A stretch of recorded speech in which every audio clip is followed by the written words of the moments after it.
You don't always need advice. You need company. Not conversation, not correction, company. And sometimes that company comes in two forms: a book in your hands, an empty page in front of you. Reading and writing are not separate practices, they are companions. For centuries, people have turned to literature not just for information, but for orientation.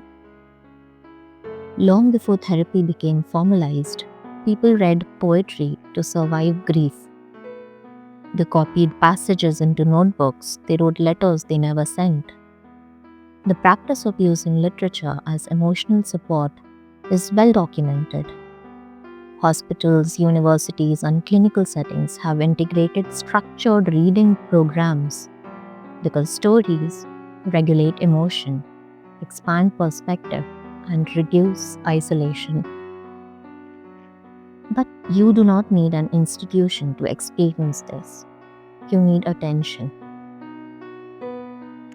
When you read something that reflects your inner state, something precise happens. Your nervous system shifts from isolation to recognition.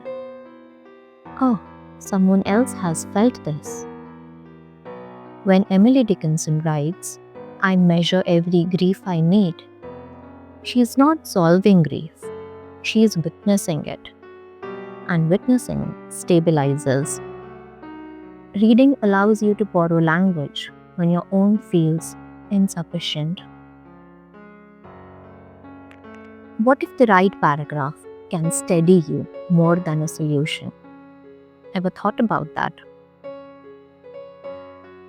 But reading alone is not enough because recognition must be metabolized. That is where writing enters. After you close the book, the page becomes your response, not a summary, not analysis, or dialogue.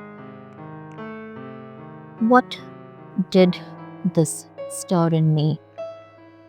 Where did I feel seen? What did I resist? This is how literature becomes personal rather than passive. Research in narrative psychology shows that humans organize identity through story. We make sense of experience by placing it within narrative structure.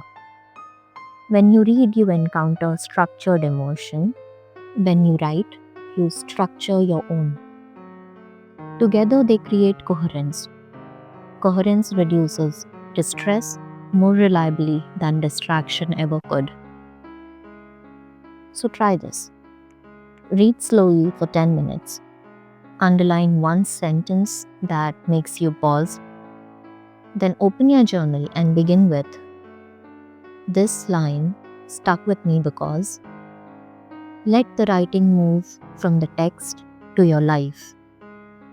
Don't force insight. Let resonance guide you. Some days the connection will be obvious. Other days it will be subtle. Both are valid. Writers themselves have always done this. In her diaries, Anna often responded to what she was reading, allowing books to provoke reflection rather than passive admiration. Reading was not just an escape, it was engagement. And your journal can become that site of engagement. When practiced consistently, reading and writing together create something steady. Reading expands you outward, writing brings you inward. One offers perspective, the other offers integration. You're not consuming literature, you're conversing with it.